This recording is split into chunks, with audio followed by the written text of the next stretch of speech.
समस्ते कहते कर्म कर चल फल महाप्रभु देवे आज्ञा तार सुंदर कहानीटी आप शुणिले निजे बुझीपारे सतरे आज्ञा प्रभु प्रदान करती आपड़ जदि ठीक भाव में कर्म करेंगे आ कर्मरु जदि विच्युत हेबे ना प्रभु आपण को विच्युत करदे किसी आपड़ पाइबे गोटे कर्मठ व्यक्ति आज्ञा से काम करने को कुआड़े जाए घरे बसी खाए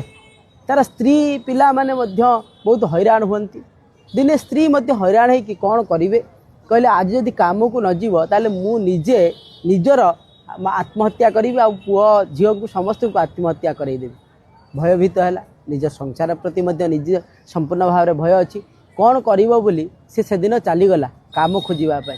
काम जोड़ी खोजा गला से कहला ऐसा कर बाली बुआ किए कहला इटा बुआ से कहला मु एते भारी जिनस मु बोई पारि ना तेणु संध्या है कौन कर काम कर पारानी पैसा प्राप्ति है कौन कर बाटर जाऊला देखला गोटे माछटे पड़ी से माछटी को नहीं गला कहला ही प्रदान करदेवी आ स्त्री की कहीदेवी जहाँ काम करके आया ही प्रदान करदे प्रदान करदेला आसु आसु जो स्त्री की बढ़ईदेला कहला आम घरे तो माछ पशेनी हौ ना क्या देदेबा आ छात उपर नहीं रखीदे छात उपर जो रखीदे कहले से कहला जहाँ मोर पति आज काम को जाइए प्रभु आज ये जो आनी जहाँ भी आनी आपण ही ताकू दृष्टि पकई रखी था आपण ही जदि से कर्म करेंगे ना तार कर्मर फल आपण कुआड़े प्रदान करते जहाँ फल मिल से आपणकर दायित्व कहीं घर को जेहेतु फसेनी आम से ऊपर टांगी देती आपड़ जहाँ ही करेंगे जदि काली थी क्या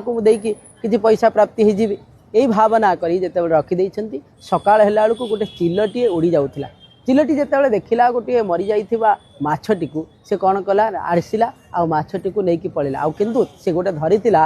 हीरार हार सेटा को छाड़ी देकी पड़ेगा जे कर्मठ व्यक्तिंकर जितेबाला स्त्री जाइछंती लुगा सुखाइबा देखिले जे हीरा हार पड़ी किंतु सेठी माछ नाही से देखि मन आनंदित हो गले कहले देखंतु आपण कर्म करिया को जाइथिले बोली जहाँ फल नहीं कि आसते से फल देखु किपरि भाव में आज हार हीरार हार परिणत हो जाइए से निजे चिंता कला यदि मुझे कर्म आउरी करी भल भाव में कौन नहीं था से हीरा हार को बिका जाई जी पैसा आसला व्यवसाय लगेले आ व्यवसाय बड़ व्यवसाय गले आज्ञा से कर्म कर चल आज्ञा फल महाप्रभु निश्चित भाव में प्रदान करेंगे कौन सी द्वंद्व रहे ना फल निश्चित भाव में आप प्राप्ति हे जदि कर्म करुवे से कर्मणि बाधिकारस्ते माँ फलेषु कदाचन जो गीतार कहुई आपको जदि भल लगिला समस्त को आज्ञा जो मैंने कर्म करूना पाखक पठातु कर्म करेंगे निश्चित भाव में आ जो मैंने ठकुंट पाखक पठातु से आउ ठकवाई व्यवस्था करेंगे कहीं प्रभु देखुं आज्ञा प्रभु कर्म देखती कर्मर फल प्रदान करती जय जगन्नाथ।